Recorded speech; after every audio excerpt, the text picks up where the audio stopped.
বাংলাদেশের স্বাধীনতা লগ্নে স্বাধীনতা যুদ্ধের সময় তিনি তার দুইজন শিশু সন্তানকে নিয়ে বন্দিত্ব বরণ করেছেন।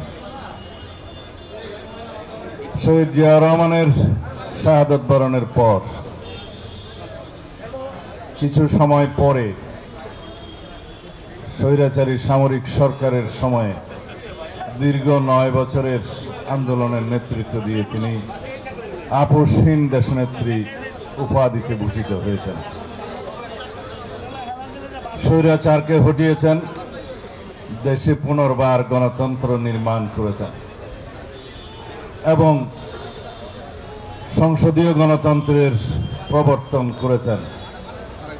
পরবর্তীতে 1996 সালে জনতার দাবির প্রেক্ষিতে নির্দলীয় তত্ত্বাবধায়ক সরকারের বিধান সংবিধানে প্রবর্তন করেছেন। এইভাবে তিনি জীবনের চড়াই উতরাই পেরিয়ে গণতন্ত্রের জন্য সংগ্রাম করতে করতে আজও আমাদের মাঝে বাংলাদেশের মানুষের জন্য আলোর দিশারি হয়ে তিনি বেঁচে আছেন। তার আজকে 81তম জন্ম দিবস। আমরা মহান রব্বুল আলামিনের কাছে প্রার্থনা করি বাংলাদেশের মানুষের সামনে আলোর দিশারি হিসাবে, পথ প্রদর্শক হিসাবে, গণতন্ত্রের স্বাধীনতা সার্বভৌমত্বের রক্ষা কবচ হিসাবে আল্লাহ রাব্বুল আলামিন তাকে আরো দীর্ঘায়ু করুন, শতায়ু করুন, বাংলাদেশের মানুষের আকাঙ্ক্ষা পূরণ করুন। আমিন। আজকে বক্তব্য বিশেষ কিছু দেওয়ার নেই। আমরা দেশনেত্রী বেগম খালেদা জিয়ার জন্ম দিবস উপলক্ষে সারা বাংলাদেশের মানুষের মতোই সবাই আমরা অত্যন্ত আনন্দিত, উচ্ছ্বসিত এবং রব্বুল আলামিনের দরবারে তার সুস্বাস্থ্য, দীর্ঘ জীবন এবং উত্তরোত্তর মঙ্গল কামনা করে আমরা আজকে মিলাদ পরিচালনা করব, প্রার্থনা করব।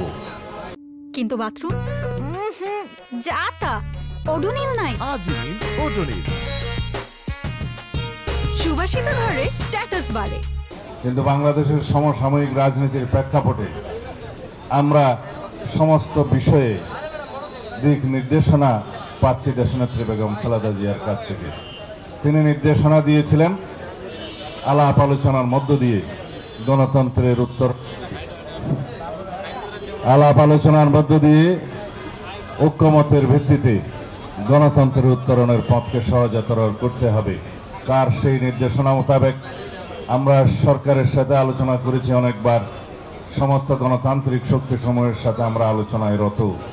আমরা জাতীয় ঐক্যমত প্রতিষ্ঠার মধ্য দিয়ে একটি সুষ্ঠু, সুন্দর, শান্তিপূর্ণ নির্বাচন অনুষ্ঠানের জন্য অপেক্ষমান।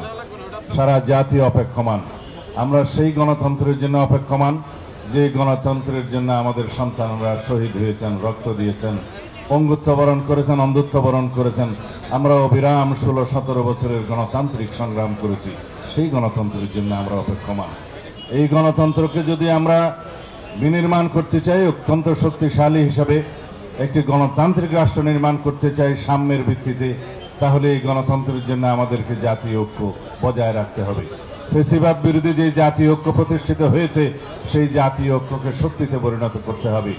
আজকে যারা গণতন্ত্রের বিরুদ্ধে বিভিন্ন রকমের বক্তব্যের মধ্য দিয়ে নির্বাচনের বিষয়ে শঙ্কা প্রকাশ করছে, তারা গণতন্ত্রের পক্ষের শক্তি নয়, তারা বাংলাদেশের মানুষের পক্ষের শক্তি নয়। তারা হয়তো কোনো না কোনো কারণে নিজের কথাগুলো ইনিয়ে বিনিয়ে বলছেন যাতে করে নির্বাচনকে বিলম্বিত করা যায় অথবা বানচাল করা যায় অথবা নির্বাচন অনুষ্ঠান না হোক সেটা চায়। কিন্তু বাংলাদেশের মানুষ ঐক্যবদ্ধ।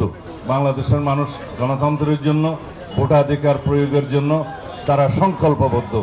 এর বিপক্ষে যারাই দিবে নিয়ে কোনো ধরনের বক্তব্য, যারাই বিভিন্ন রকমের কুযুক্তি উত্থাপন করে গণতন্ত্রের এই যাত্রাপথকে কণ্ঠকাকীর্ণ করতে চাইবে, তাদের বিরুদ্ধে বাংলাদেশের জনগণ রুখে দাঁড়াবে। এবং আমরা বিশ্বাস করি, আশা করি বাংলাদেশের জনগণ ভবিষ্যতে গণতান্ত্রিক উত্তরণের পথে যে কোনো রকমের বাধাকে অতিক্রম করতে সংকল্পবদ্ধ।